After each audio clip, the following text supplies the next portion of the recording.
Chega um momento sutil e silencioso como a névoa que cobre o vale ao amanhecer, em que você percebe que algo fundamental mudou na textura da sua realidade.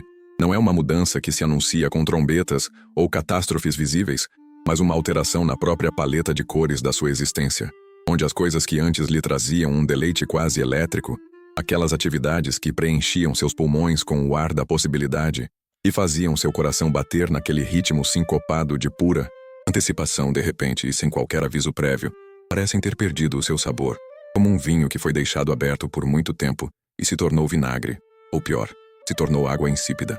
A música que você ouvia e que costumava transportá-lo para outras dimensões, e costumava arrepiar a pele dos seus braços e evocar lágrimas de uma saudade que você nem sabia nomear, agora é apenas barulho, uma sequência matemática de vibrações no ar que atingem seu tímpano mas não encontram ressonância na alma. É apenas som, despido de magia, despido daquela promessa secreta que a melodia costumava sussurrar.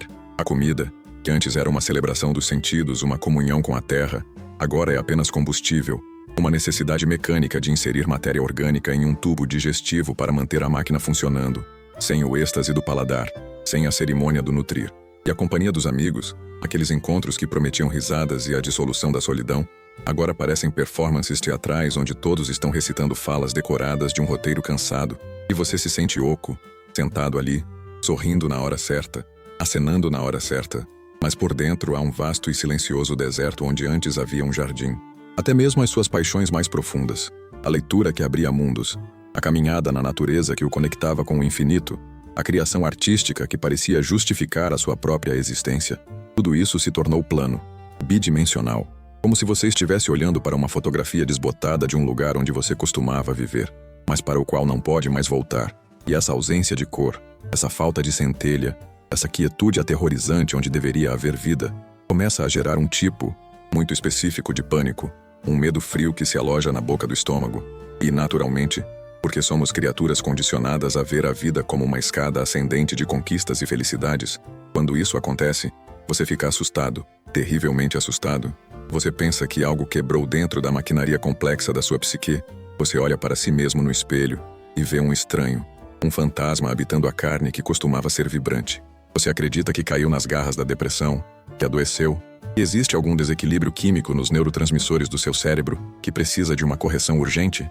Ou talvez você pense que se tornou cínico, que a vida, com suas repetições e desilusões, finalmente o desgastou até o osso, transformando-o em uma pedra insensível, incapaz de alegria, incapaz de conexão. E a pergunta surge, não como uma curiosidade intelectual, mas como um grito abafado em um travesseiro no meio da noite. O que aconteceu comigo? Por que não consigo sentir nada? Por que a tela do mundo ficou cinza? Mas eu gostaria de convidá-lo agora, neste preciso momento, a suspender o julgamento, a parar de lutar contra essa sensação de morte iminente e considerar uma possibilidade radicalmente diferente, uma possibilidade que vira todo o jogo do avesso, como Alan Watts, com seu riso que parecia vir do fundo de uma caverna sábia, costumava sugerir. E se eu lhe dissesse que essa perda de alegria, essa planicidade aparente da experiência, não é um problema a ser resolvido? E se esse estado que se parece tanto com a morte for, na verdade, um tipo de gestação?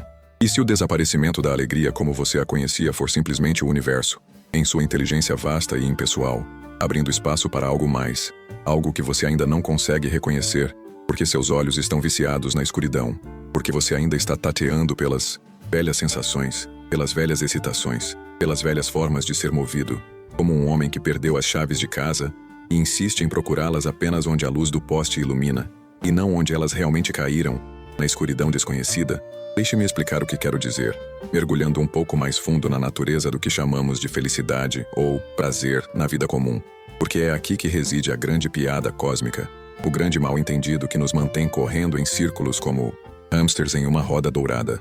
Você vê, a maior parte do que chamamos de alegria, a maior parte daquilo que perseguimos com tanta ferocidade, gastando nosso dinheiro, nosso tempo e nossa vitalidade, é na verdade um tipo de alívio. É a cessação temporária de uma tensão, a satisfação de uma falta, o coçar de uma coceira. Pense nisso com honestidade brutal. Você sente fome, uma contração desagradável no estômago, uma queda de energia, e então você come. E há um prazer imenso nisso, um prazer quase religioso na primeira garfada quando se está faminto.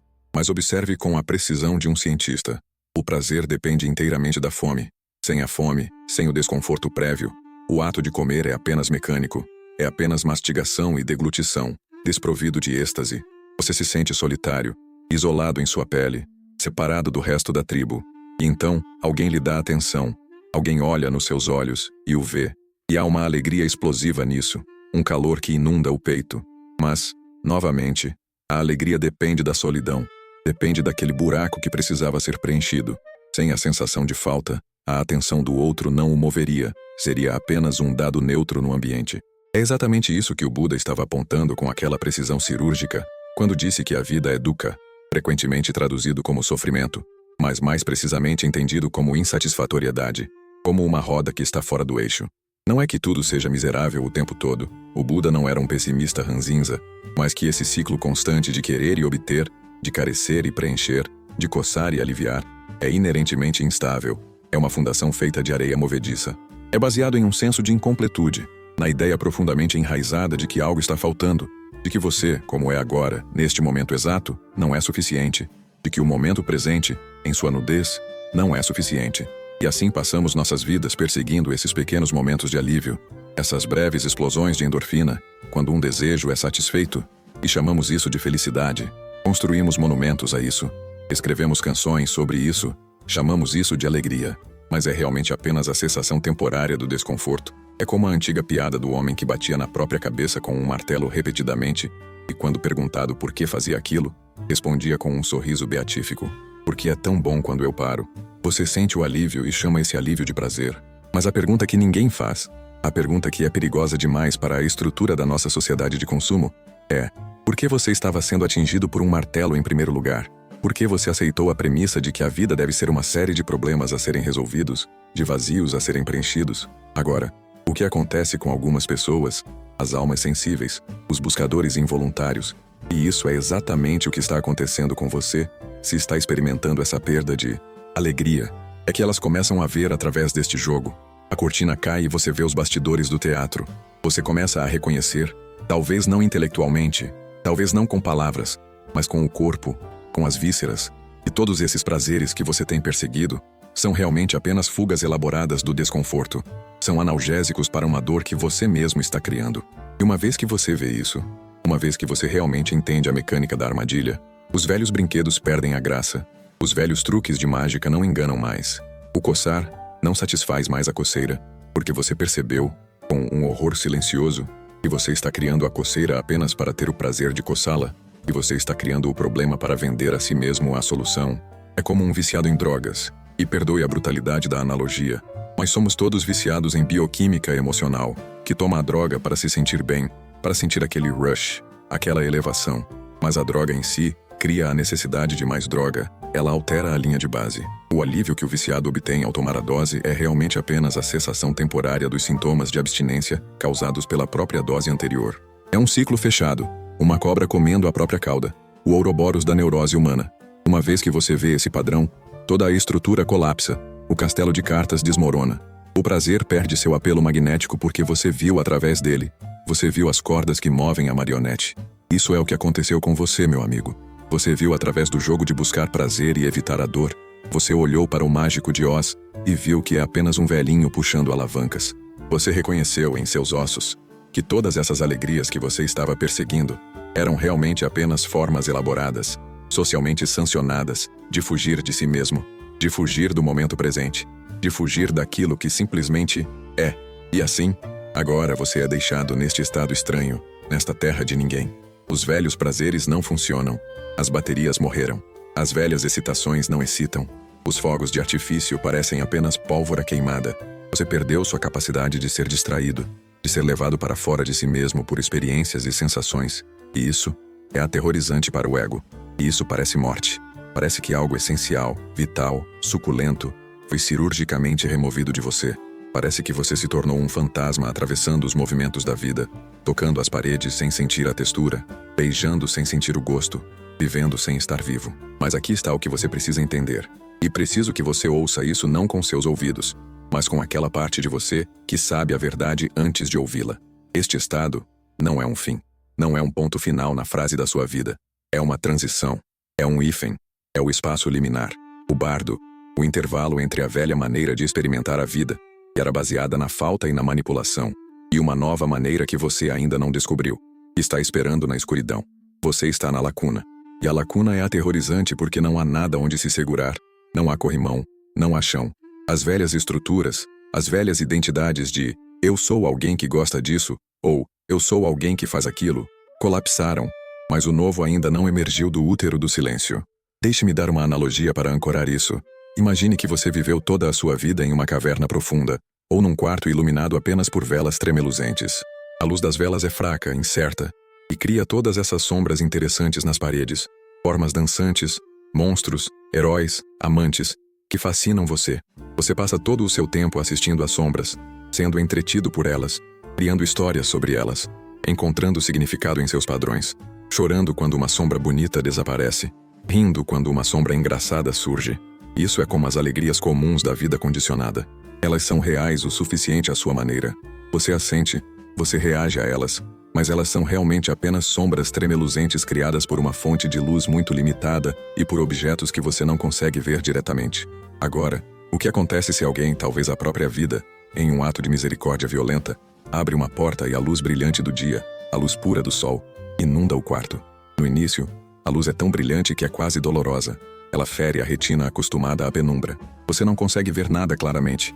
Tudo é um borrão branco. E o mais importante, todas aquelas sombras fascinantes que o mantinham entretido, que davam sentido à sua vida na caverna, elas desapareceram. Elas foram lavadas pela luz absoluta. Elas não podem existir na presença do sol. E você pode pensar em seu pânico inicial. Isso é terrível. Isso é uma catástrofe. Perdi todos os padrões interessantes. Perdi meus monstros e meus heróis. Tudo se tornou plano, branco, sem características. Estou cego. Mas você não está cego. Você não está perdendo a visão. Pelo contrário, você está prestes a ver pela primeira vez. Seus olhos simplesmente não se ajustaram à luz do dia. Eles ainda estão tentando ver sombras onde agora só existe realidade. Uma vez que eles se ajustem, e eles vão se ajustar se você não correr de volta para a escuridão, você perceberá que não perdeu nada. Você ganhou tudo. Você está vendo a realidade diretamente agora. Não apenas suas projeções, não apenas seus reflexos distorcidos na parede da mente. E esse ver direto é tão mais rico, tão mais texturizado, tão mais real do que o jogo de sombras que você estava assistindo antes. Mas, e este é o grande mas, é um tipo diferente de riqueza. Não tem a mesma qualidade das sombras. Não é entretenimento. Não é distração. É algo completamente outro. É a diferença entre assistir a um filme de romance e estar apaixonado. É a diferença entre ler sobre a água e estar se afogando no oceano. É visceral, imediato e não requer interpretação. Isso é o que está acontecendo quando nada mais lhe traz alegria. O velho teatro de sombras parou de funcionar porque a luz entrou, mas você ainda não aprendeu a ver na luz do dia. Você está naquele período de transição, onde o velho se foi, morreu, virou cinzas, mas o novo ainda não é claro, ainda é apenas um clarão ofuscante. E esse período pode durar bastante tempo. Não é algo que você possa apressar com a vontade do ego. Seus olhos, os olhos da sua alma, devem se ajustar no seu próprio ritmo, orgânico e lento. Agora, a resposta usual a este estado, a reação instintiva do ego que sente sua própria dissolução, é tentar desesperadamente trazer as velhas alegrias de volta, ressuscitar os mortos. As pessoas se jogam em novos hobbies, compram novos equipamentos, iniciam novos relacionamentos, viajam para lugares exóticos, tudo na esperança de reacender aquela centelha, de fazer a sombra dançar na parede novamente. Ou elas se voltam para estimulações mais fortes, música mais alta, drogas mais potentes, riscos mais altos, sensações mais intensas, experiências mais dramáticas, como alguém cujas papilas gustativas ficaram entorpecidas e agora está comendo pimentas cada vez mais picantes apenas para sentir algum impacto, apenas para se lembrar de que está vivo. Mas isso não funciona. Você sabe que não funciona. Na verdade, torna as coisas piores.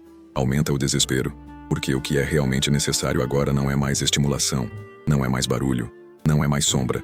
O que é necessário é menos. O que é necessário é parar. Parar de correr, parar de buscar, parar de tentar preencher o vazio com experiências e sensações descartáveis. O que é necessário é ter a coragem insana de simplesmente estar com o que é, sem tentar transformá-lo em outra coisa, sem tentar decorá-lo. E aqui é onde a mágica paradoxal do universo começa a operar. Quando você para de tentar manufaturar alegria, quando você para de tentar forçar um sorriso no rosto do universo, você descobre que há algo presente, algo que sempre esteve lá, mas que você nunca notou porque estava muito ocupado correndo atrás de miragens. Não é exatamente alegria no sentido antigo. Não é aquela euforia febril. É mais como uma oqueidade, uma vastidão serena, um senso fundamental de que tudo está bem, exatamente como é. Não que tudo seja perfeito segundo seus critérios humanos limitados, ou que tudo seja prazeroso para os seus nervos, mas que é completo, é suficiente. Não precisa de nada adicionado a ele. As velhas alegrias eram baseadas em contraste. Tempos bons versus tempos ruins. Prazer versus dor. Excitação versus tédio. Eram binárias, dualistas. Mas este novo estado, essa oqueidade, não depende de contraste. Ele permeia o contraste. Ele está lá o tempo todo, como o céu está lá, quer haja nuvens de tempestade ou sol brilhante, quer as coisas estejam indo bem ou mal, quer você esteja confortável ou desconfortável, quer você esteja experimentando prazer ou dor, há esse pano de fundo de silêncio, de presença. É como descobrir que você viveu em uma casa a vida toda, correndo de quarto em quarto, procurando freneticamente por algo precioso, derrubando móveis, abrindo gavetas, e então, de repente, exausto, você cai no chão e percebe que o que você estava procurando era a própria casa. Estava lá o tempo todo. Você estava dentro dela. Você é ela. Mas você não podia ver porque estava muito ocupado procurando. A própria busca o cegava para o encontrado. Agora, devo avisá-lo sobre algo. E preciso ser brutalmente honesto aqui, sem o açúcar da autoajuda moderna. Quando descrevo este estado como uma oqueidade, ou um senso fundamental de que tudo está certo, você pode pensar que isso soa meio chato, meio monótono. Você pode pensar, é só isso? Apenas estar ok com as coisas? Isso não soa muito emocionante. Eu quero fogos de artifício. Eu quero a glória. E você está certo. Não é emocionante da maneira que os velhos prazeres eram emocionantes. Não tem aquela qualidade de montanha-russa, de picos e vales, de drama e intensidade de novela mexicana. Mas aqui está o que você deve entender. A excitação é exaustiva. O drama é um vampiro de energia. A busca constante por experiências de pico é uma forma de violência contra o seu próprio sistema nervoso. Você não pode viver nesse diapasão o tempo todo. É biologicamente insustentável. O que acontece é que você tem esses breves momentos de intensidade, esses flashes de luz, e então, longos períodos de deflação, de cinzas, enquanto você espera pelo próximo high, pela próxima dose. Os baixos ficam cada vez mais baixos, as depressões mais profundas, e você precisa de estímulos cada vez mais fortes para atingir os mesmos altos. Esse é o padrão do viciado. E a maioria das pessoas, a vasta maioria da civilização moderna, é viciada em experiência, viciada em sensação, viciada no drama de suas próprias vidas. Elas estão constantemente gerando problemas para que possam resolvê-los, criando tensão para que possam liberá-la, agitando as emoções para que possam sentir que existem. E elas chamam isso de alegria, mas é realmente apenas agitação. É apenas barulho estático na linha. O que você perdeu quando nada mais lhe traz alegria não é a sua vida, é o seu vício nesse padrão. E como qualquer viciado passando pela abstinência, você se sente terrível. Você se sente vazio, plano, morto, tremendo no canto frio da realidade. Mas o que você está realmente experimentando, se olhar bem de perto, é a ausência de agitação. É o silêncio retornando. E no início, a ausência de agitação parece morte porque você esteve agitado por tanto tempo, vibrando nessa frequência de ansiedade e desejo, e você esqueceu como é simplesmente estar em repouso, como é ser um lago sem ondas. Deixe-me contar sobre um homem que conheci certa vez. Um arquétipo do homem moderno de sucesso. Ele era tremendamente enérgico. Uma força da natureza, sempre fazendo algo, sempre perseguindo algum novo projeto ou prazer. Ele viajava constantemente e colecionava experiências como algumas pessoas colecionam selos. Estava sempre lendo, sempre aprendendo, sempre buscando novas sensações gastronômicas, sexuais, intelectuais. E ele estava orgulhoso disso. Ele pensava que estava realmente vivendo, sugando cada gota da medula da vida, como dizia Thoreau, mas sem a parte da contemplação. Então algo aconteceu. Não sei exatamente o que, talvez apenas o acúmulo de anos, a gravidade do tempo, e ele perdeu seu entusiasmo. A bateria acabou. Todas aquelas atividades que pareciam tão vitais, tão carregadas de significado, de repente pareciam inúteis, tolas, vazias. Viajar o entediava. Era apenas mudar de cenário para ter os mesmos pensamentos. Livros não conseguiam prender sua atenção. Eram apenas palavras de outros homens. A comida tinha gosto de papelão. E ele ficou bastante deprimido com isso.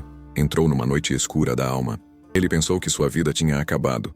Ele tinha se tornado velho e gasto, um trapo usado.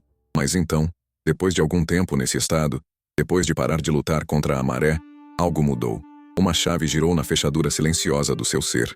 Ele me disse que um dia estava sentado em seu jardim fazendo nada em particular, apenas sentado lá, olhando para uma folha, sem tentar analisá-la, sem tentar fotografá-la, sem tentar descrevê-la.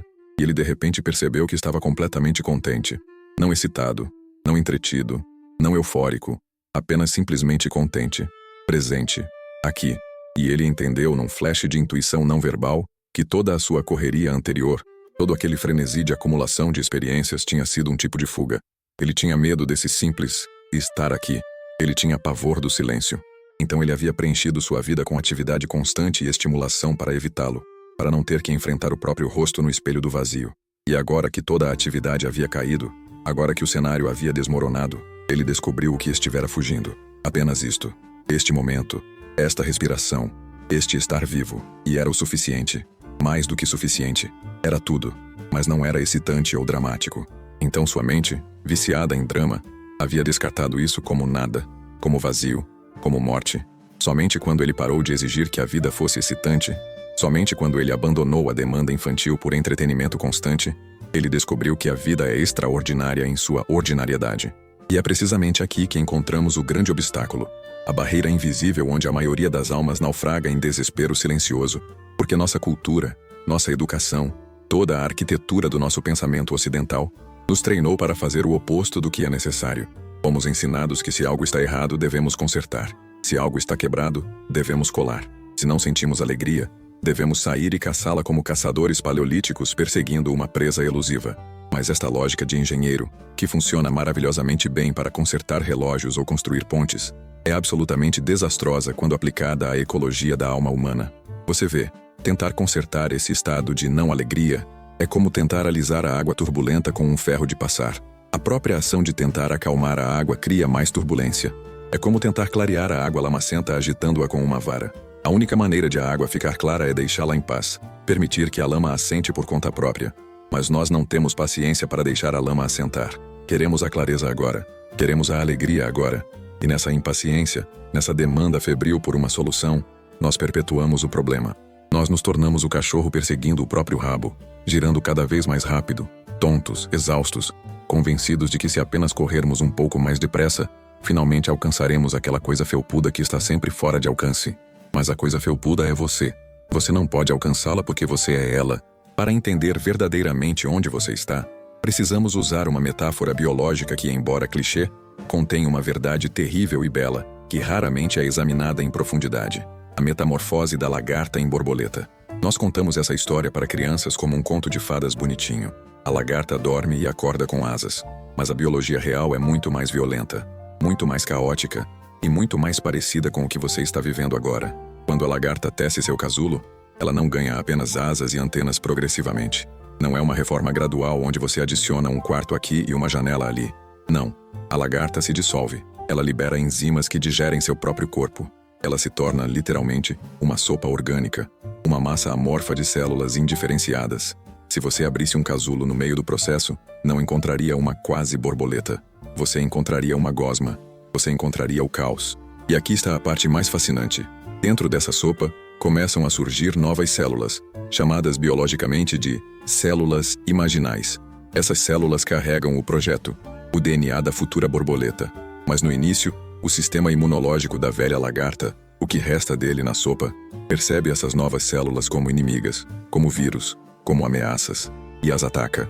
Há uma guerra civil acontecendo dentro do casulo. O velho está lutando para sobreviver e matando o novo. O novo está tentando emergir e precisa consumir o velho para ter energia. Você, meu caro amigo que não sente mais alegria, você é a sopa. Você não é mais a lagarta. Aquele velho eu que se satisfazia com brinquedos brilhantes e aprovação social morreu ou está morrendo.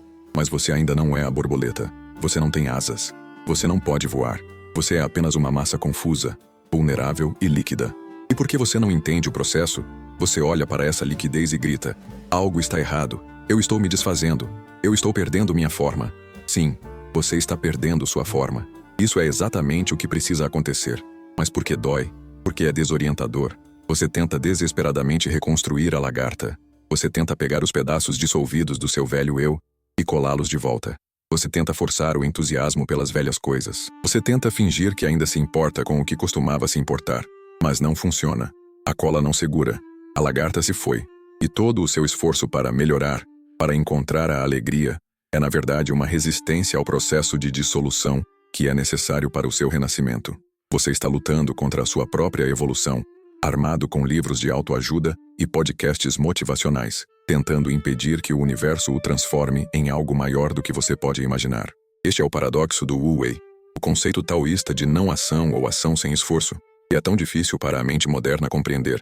Wu Wei não significa preguiça, não significa ficar deitado no sofá comendo batatas fritas e esperando a iluminação cair do teto. Wu Wei significa não forçar, significa agir de acordo com o grão da madeira, nadar a favor da correnteza, velejar com o vento. Significa que quando é hora de ser sopa, você concorda em ser sopa. Você não tenta ser sólido quando a estação pede liquidez.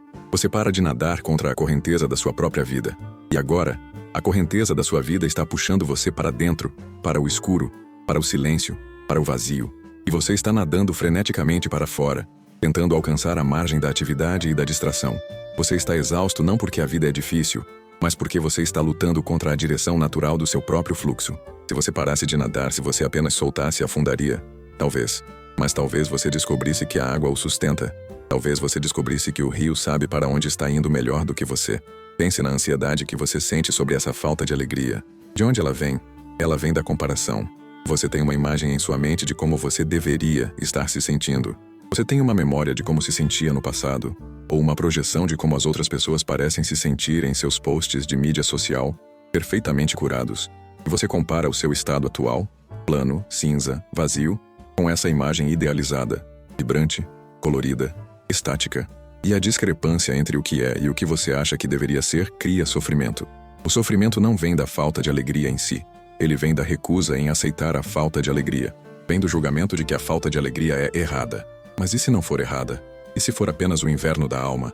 Ninguém olha para uma árvore no inverno, despida de folhas, seca e nua contra o céu cinzento, e diz: aquela árvore está doente, aquela árvore está quebrada, ela deveria ter flores agora. Nós entendemos que é inverno. Entendemos que a árvore está puxando sua seiva para as raízes, conservando energia, preparando-se silenciosamente para a primavera que virá inevitavelmente. Nós não tentamos colar folhas falsas nos galhos da árvore para que ela pareça saudável. Nós a deixamos descansar, mas nós não nos concedemos a mesma cortesia. Não nos permitimos ter invernos. Exigimos de nós mesmos um verão perpétuo, uma floração constante, uma colheita sem fim. E isso é contra a natureza. Isso é violência contra os ciclos da vida. Você está no seu inverno, e o inverno tem sua própria beleza, sua própria austeridade sagrada, se você tiver olhos para ver. No inverno, as estruturas ficam visíveis. Sem a folhagem das distrações e das emoções superficiais, você pode ver a arquitetura nua da sua vida. Você pode ver o que é real e o que era apenas decoração. E sim, é frio. Sim, é silencioso. Mas há uma clareza no ar frio do inverno que não existe no calor úmido do verão.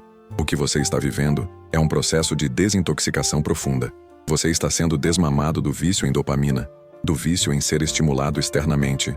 E como qualquer desintoxicação, causa tremores, causa medo, causa uma sensação de vazio. Mas o vazio não é o inimigo. O vazio é o útero.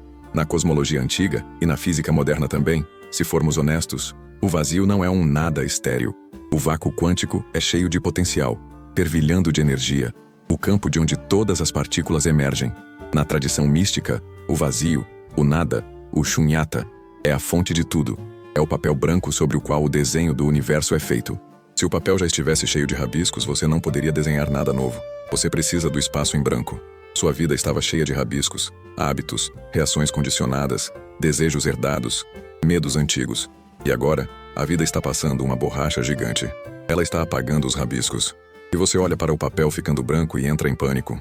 Onde está minha história? Onde está minha identidade? Onde estão minhas cores? Elas estão sendo apagadas para que algo novo possa ser escrito. Mas você deve permitir o apagamento. Você deve suportar o espaço em branco sem tentar preenchê-lo imediatamente com garatujas ansiosas.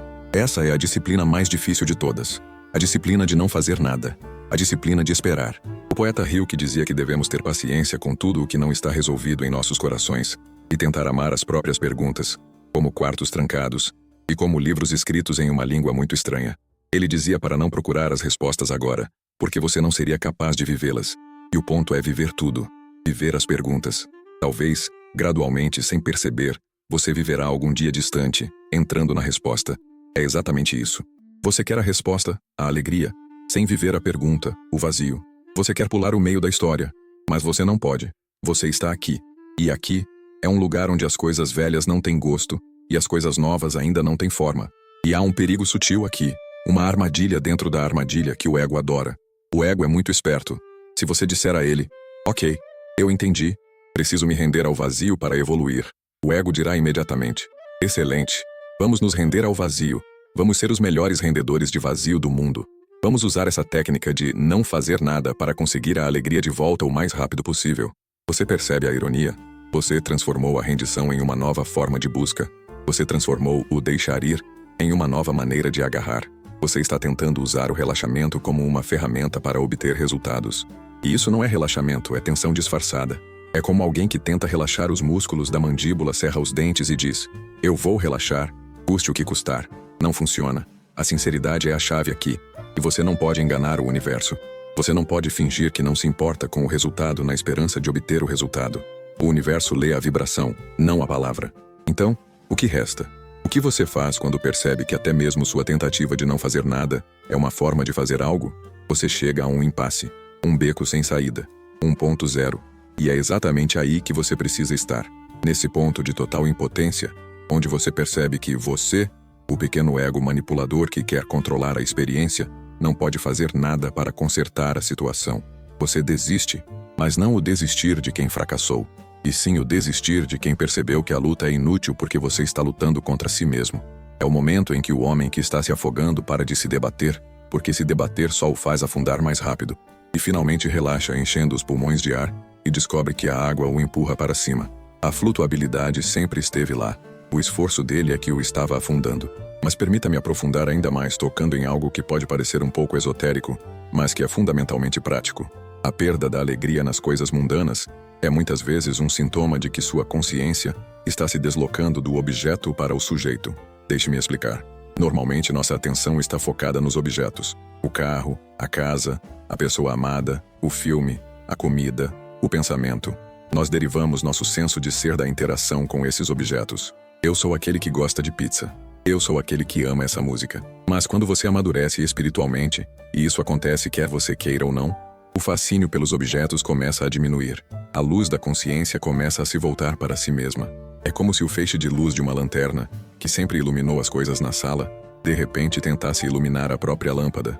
A consciência está tentando se tornar consciente de si mesma, não apenas das coisas que ela percebe. E nesse processo de virada, os objetos perdem o brilho.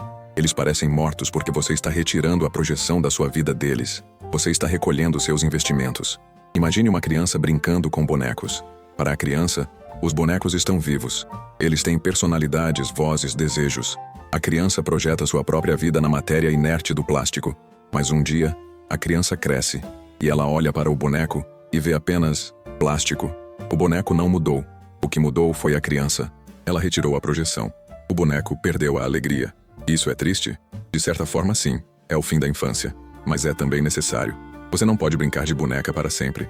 Você está no processo de perceber que o mundo das formas, o mundo das coisas que você pode comprar, tocar e consumir, é, em última análise, apenas plástico. Ele não tem vida própria. A vida que você via nele era a sua vida refletida. E agora você está sendo convidado a encontrar a fonte dessa vida dentro de você, em vez de procurá-la nos reflexos. Você está sendo chamado a se tornar a fonte, e não apenas o consumidor. E isso é assustador porque a fonte não tem forma. A fonte não é uma coisa. Você não pode segurá-la. Você não pode colocá-la no bolso. Você não pode mostrá-la aos seus amigos no Instagram. É invisível, é inefável. É o eu sou, antes de qualquer qualificação. E quando você retira sua energia do mundo das formas e a traz de volta para essa fonte sem forma, a primeira sensação é de um vazio abissal. É como o astronauta que sai da nave e flutua no espaço sideral. Há um silêncio infinito, uma escuridão infinita. Mas se ele puder superar o pânico inicial, ele perceberá que está flutuando no meio de uma beleza majestosa, livre da gravidade, livre do peso, em comunhão com as estrelas. Você está aprendendo a ser um astronauta do espírito. E o treinamento é rigoroso. O treinamento envolve tirar todos os seus brinquedos até que você não tenha nada além de si mesmo, para que você possa descobrir se si mesmo é suficiente. E eu lhe digo, com a autoridade não de quem sabe tudo, mas de quem também já flutuou nesse espaço escuro, é suficiente. Mas você só descobre isso quando para de tentar voltar para a nave, quando você aceita o espaço, quando você aceita que por agora, nada tem gosto, nada tem cor, nada tem graça. E você diz sim a isso. Um sim radical e incondicional. Sim, eu me sinto morto.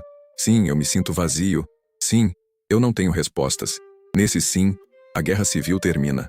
A lagarta para de lutar contra a borboleta. O sistema imunológico relaxa. E a energia que estava sendo gasta na resistência, no conflito, na tentativa desesperada de consertar o inconsertável, é liberada. E essa energia liberada é o combustível para a transformação. É o que permite que as células imaginais se conectem, se organizem e comecem a tecer a nova forma. Mas não pense na nova forma. Esqueça a borboleta. Pensar na borboleta é apenas mais uma armadilha do futuro. Fique com a sopa. Ame a sopa. Seja a sopa. Sinta a textura da dissolução. Há uma estranha doçura na tristeza, se você for fundo o suficiente nela. Há uma paz na melancolia, se você parar de fugir dela. A palavra depressão vem de depress, pressionar para baixo. Talvez você precise ser pressionado para baixo. Talvez você precise ir para o fundo, para o solo, para o humus. É no escuro do solo que a semente rompe a casca. Se a semente tentasse ficar na superfície, sob a luz constante do sol, ela secaria e morreria. Ela precisa ser enterrada para renascer. Você está sendo enterrado. Não entre em pânico. É apenas a agricultura da alma acontecendo. E enquanto você está lá embaixo, no escuro, você começa a notar coisas que nunca notaria na luz ofuscante da felicidade. Você começa a notar a textura sutil da existência. Você começa a valorizar a neutralidade. Nós subestimamos a neutralidade. Achamos que se não é fantástico, é terrível. Mas a maior parte da vida é neutra. A maior parte da vida é apenas ser. A cadeira sustentando seu peso. O chão sob seus pés. O ar entrando em suas narinas. O som distante do trânsito. Não é bom? Não é ruim. É. E nesse há uma estabilidade que a alegria eufórica nunca poderá lhe dar. A alegria é volátil. Ela evapora. A neutralidade é constante. Ela sustenta. Você está aprendendo a descansar no neutro. A encontrar refúgio no comum. A ver o sagrado no banal. Esta é a grande lição do Zen. Cortar lenha. Carregar água. Antes da iluminação, cortar lenha. Carregar água. Depois da iluminação, cortar lenha. Carregar água. A ação externa não muda. O que muda é a qualidade da presença que você traz para a ação. Antes você cortava lenha pensando no fogo, pensando no calor, pensando em acabar logo. Você estava no futuro. Depois, você corta lenha apenas para cortar lenha. Você está totalmente lá, no movimento do machado, na sensação da madeira se partindo. E nesse estar lá, não há tédio. O tédio é apenas a mente desejando estar em outro lugar. Quando você está completamente onde está, o tédio colapsa. Então, o convite que esse estado lhe faz não é para buscar novas alegrias, mas para curar sua relação com o momento presente, para curar a divisão entre onde eu estou e onde eu gostaria de estar. Essa divisão é a ferida primária, é a fonte de toda a nossa angústia. Queremos estar lá, mas estamos aqui, e passamos a vida esticados, tensos, tentando puxar o aqui em direção ao lá. E quando finalmente chegamos lá, ele se torna um novo aqui, e já estamos olhando para um novo lá. É uma corrida sem fim. A perda da alegria é o universo cortando o elástico. Ele diz, não há lá, só há aqui. Se você não consegue encontrar satisfação aqui, na sopa, no vazio, no nada, você não a encontrará em lugar nenhum. Isso soa como uma maldição, mas é a chave da liberdade. Se não há para onde ir, você pode finalmente parar. Você pode finalmente descansar. Você pode finalmente habitar a sua própria vida, em vez de tentar usá-la como um trampolim para outra coisa. E ao habitar a sua vida, mesmo que seja uma vida sem sabor no momento, você começa a desenvolver um novo tipo de paladar. Um paladar para a verdade. Um paladar para a realidade crua. E você descobre que a realidade crua, sem o molho do entretenimento e da distração, tem um gosto adquirido, como café preto ou chocolate amargo. No começo é estranho, talvez até repulsivo para um paladar infantil acostumado com açúcar. Mas depois de um tempo você começa a apreciar a complexidade, a profundidade, o vigor. Você começa a perceber que a doçura constante que você buscava era na verdade enjoativa, e ela o deixava fraco, e que essa nova dieta de realidade, por mais austera que pareça, está lhe tornando forte. Forte de uma maneira que nada pode abalar, porque se a sua paz depende de circunstâncias externas serem alegres, você é um escravo das circunstâncias. Mas se você pode encontrar paz no meio do vazio, no meio da falta de alegria, então você é livre. Você é invencível. Nada pode ser tirado de você porque você não está segurando nada. Portanto, não tema a apatia. Não tema a anedonia. Elas são as guardiãs do limiar. Elas estão guardando a porta do seu verdadeiro eu, impedindo que o seu falso eu entre. O falso eu precisa de estímulo, precisa de aplauso, precisa de sucesso. Ele morre sem essas coisas. E ele está morrendo agora. Deixe-o morrer. Não faça respiração boca a boca no seu falso eu. Sente-se ao lado do leito de morte dele. Segure sua mão. Agradeça por tudo que ele fez por você. por todas as proteções que ele criou, e deixe-o ir. É um funeral, sim. Chore se precisar. O luto é apropriado, mas saiba que o que está morrendo não é você. É apenas uma casca que ficou pequena demais. É apenas uma pele que precisa ser trocada. E sob essa pele morta, algo novo, sensível, tenro e infinitamente vivo, está esperando para tocar o mundo pela primeira vez. Mas ele não sairá enquanto a pele velha ainda estiver sendo segurada. Solte. Solte a alegria. Solte a tristeza. Solte a busca. Apenas seja a sopa. E confie que a inteligência que transforma a bolota em carvalho, a inteligência que move as marés e gira as galáxias, sabe exatamente o que fazer com você. Você não precisa gerenciar sua própria evolução. Você só precisa parar de atrapalhar. E como você para de atrapalhar? Percebendo que o você que quer atrapalhar, o você que está preocupado, o você que está analisando este texto em busca de uma saída, é parte da sopa também. Não há ninguém fora do processo observando e controlando. Há apenas o processo. Há apenas o fluir. Há apenas o tal. E você, na sua essência mais profunda, não é o nadador lutando contra a corrente. Você é a água. E a água não tem medo de ir para baixo. A água não tem medo de lugares escuros. A água busca o ponto mais baixo, o lugar que todos os homens evitam, como dizia Lao Tse. E ao buscar o ponto mais baixo, ao se humilhar, ao aceitar a gravidade, a água se torna o oceano, vasto, profundo, calmo e poderoso. Você está a caminho do oceano. Não se agarre às pedras da margem. Solte. E então, algo curioso começa a acontecer. Não de repente, com trovões e relâmpagos, mas gradualmente, como a luz da manhã que se insinua pelas frestas da persiana. Quando você para de lutar contra a ausência de alegria, quando você para de tentar transformar o inverno em verão através da força de vontade, quando você finalmente relaxa na sopa da sua própria transformação, o mundo começa a voltar. Mas ele volta diferente. Ele volta despojado de suas antigas promessas exageradas, mas imbuído de uma nova e estranha luminosidade. Você acorda um dia e o café, aquele mesmo café que parecia água suja semanas atrás, tem um cheiro. Não é o melhor cheiro do mundo. Não é uma experiência orgástica de publicidade de televisão. É apenas cheiro de café. Mas nesse cheiro, há uma realidade, uma presença, uma coisidade que você havia perdido enquanto estava ocupado procurando pela felicidade. Você olha pela janela e vê uma árvore balançando ao vento. Antes você passaria os olhos por ela e sua mente diria, árvore, arquivando a imagem e seguindo em frente em busca de algo mais estimulante. Mas agora, porque você está vazio, porque você não está correndo, você realmente vê a árvore. Você vê a dança caótica e perfeita das folhas. Você vê a luz brincando na casca. E você percebe, com um choque suave, que a árvore não está tentando chegar a lugar nenhum. Ela não está tentando ser uma árvore melhor. Ela não está preocupada se está sendo produtiva o suficiente. Ela está apenas sendo. E nessa simples visão, há uma alegria. Não a alegria barulhenta da excitação, mas a alegria silenciosa da ressonância. Você e a árvore estão compartilhando o mesmo momento, a mesma existência, o mesmo mistério. Isso é o que os mestres Zen chamam de Satori ou Kensho, ver a sua verdadeira natureza. E a grande piada, o segredo cósmico que faz os Budas rirem segurando suas barrigas, é que essa verdadeira natureza é incrivelmente comum. Nós esperamos que a iluminação seja como flutuar em nuvens douradas ouvindo coros angelicais, mas na verdade, é apenas perceber que o gosto da água é molhado, que o fogo é quente, e que este momento, exatamente como ele é o único momento que existe. A alegria volta não porque as coisas ficaram espetaculares, mas porque você removeu o filtro da expectativa que tornava tudo opaco. Você removeu a catarata do desejo. O desejo dizia, isso só será bom se me der X, Y ou Z. Agora, sem essa demanda, a coisa pode ser o que ela é. E o que ela é, invariavelmente, é um milagre. O fato de haver algo em vez de nada é o milagre primordial. E quando você não está mais viciado em altos níveis de dopamina, a simples existência volta a ser o milagre suficiente.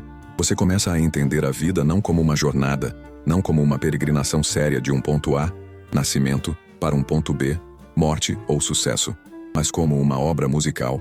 Pense na música.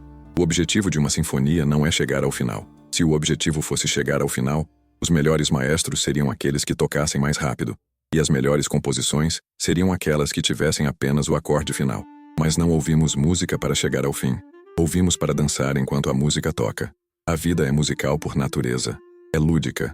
Mas fomos educados para tratar a vida como uma viagem, onde o que importa é o destino, a aposentadoria, o céu, o sucesso, o momento futuro onde tudo fará sentido.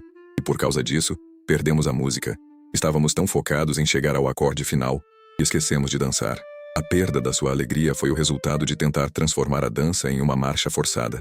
Você estava marchando em direção a uma felicidade futura, e seus pés ficaram cansados, e sua alma ficou seca. Agora, neste novo estado pós-crise, você está aprendendo a ouvir a música novamente. E você percebe que a música está tocando agora, não amanhã.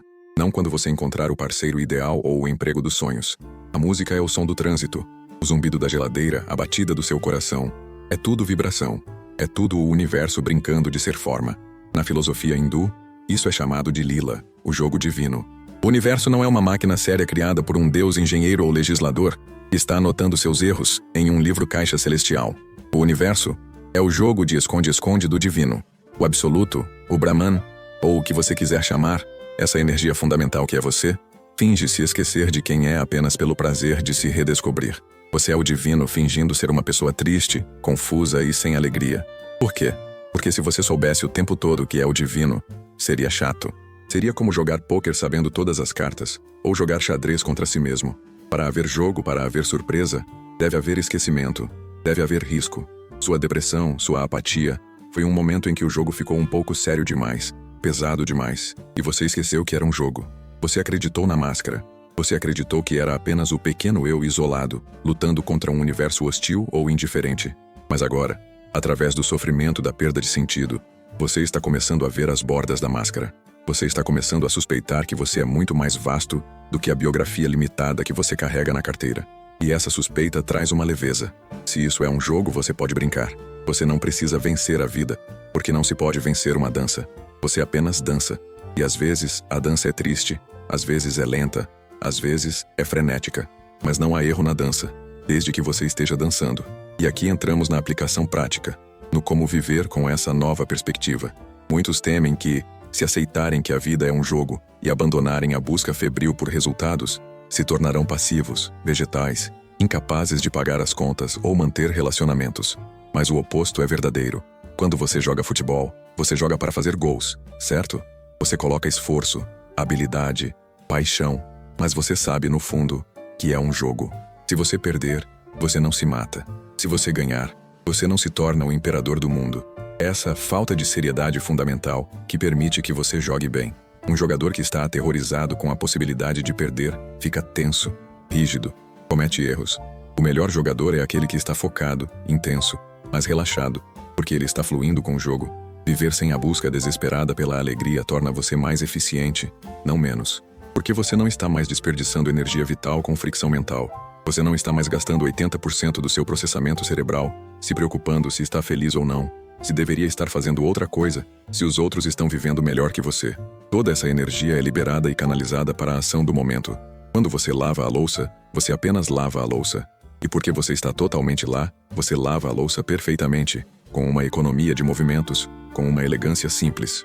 Quando você conversa com alguém, você está realmente ouvindo, não ensaiando sua próxima resposta ou julgando o que a pessoa diz. E isso torna seus relacionamentos infinitamente mais ricos, porque as pessoas sentem sua presença. Elas sentem que você não quer nada delas, e você não as está usando para preencher um vazio em si mesmo.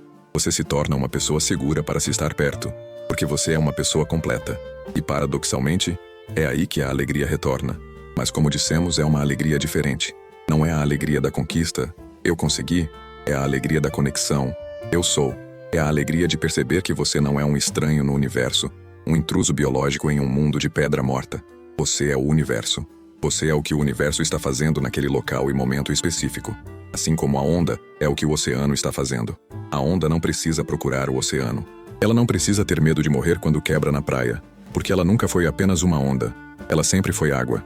Você é água. Sua forma, seu corpo, sua personalidade, seus problemas, são a forma da onda neste momento. Eles vão mudar, vão quebrar, vão se dissolver. Mas o você real, a consciência que testemunha tudo isso, é o oceano, intocado, eterno. Essa compreensão muda sua relação com os desejos. Você ainda pode ter preferências. Você ainda pode preferir comida boa à comida ruim, saúde à doença, companhia à solidão. Não há nada de errado nisso. É natural. O problema não é a preferência. O problema é o apegamento. O problema é dizer, eu preciso disso para estar bem. Quando você percebe que seu bem-estar fundamental vem do simples fato de ser, e não das circunstâncias, você se torna livre para brincar com as circunstâncias. Você pode perseguir objetivos, ganhar dinheiro, criar arte, construir impérios, se quiser. Mas você faz isso como uma criança constrói castelos de areia na praia, com total absorção e alegria, mas sabendo que a maré virá. E quando a maré vier e levar o castelo, você não chora desesperadamente. Você ri. Você diz: foi um belo castelo enquanto durou. E então você constrói outro. Ou vai nadar. Essa leveza é o segredo. É o que Jesus queria dizer com sede como as criancinhas. Não infantis, mas libertos da carga do tempo, libertos da ansiedade do futuro. A criança vive no eterno agora. Quando ela chora com todo o corpo. Quando ela ri com todo o ser. Ela não retém nada. Ela é fluida. Nós nos tornamos sólidos, calcificados, cheios de eu sou isso, eu não sou aquilo. A perda da alegria foi o solvente que a vida jogou em você para dissolver essa calcificação. Foi um ato de amor. Um amor feroz, sim, mas amor mesmo assim. A vida ama você demais para deixá-lo viver como um zumbi viciado em estímulos. Ela quer você vivo. Ela quer você desperto. Então, se você ainda está nesse lugar cinzento, nesse deserto emocional, não se desespere. Olhe para o deserto. Veja sua vastidão. Há uma beleza limpa ali. Não tente plantar flores de plástico na areia. Espere a chuva. A chuva virá. Ela sempre vem. Mas virá no tempo dela, não no seu. E enquanto espera, faça o que precisa ser feito. Cuide do seu corpo. Cuide do seu espaço. Seja gentil com os outros. Não porque isso vai consertar você, mas porque é a maneira mais elegante de esperar.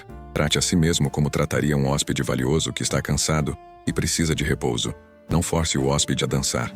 Deixe-o dormir. Deixe-o curar. E lembre-se, a escuridão não é o oposto da luz. É o berço da luz. É no útero escuro que a vida se forma. É no solo escuro que a semente germina. É no espaço escuro que as estrelas brilham. Você está sendo recriado.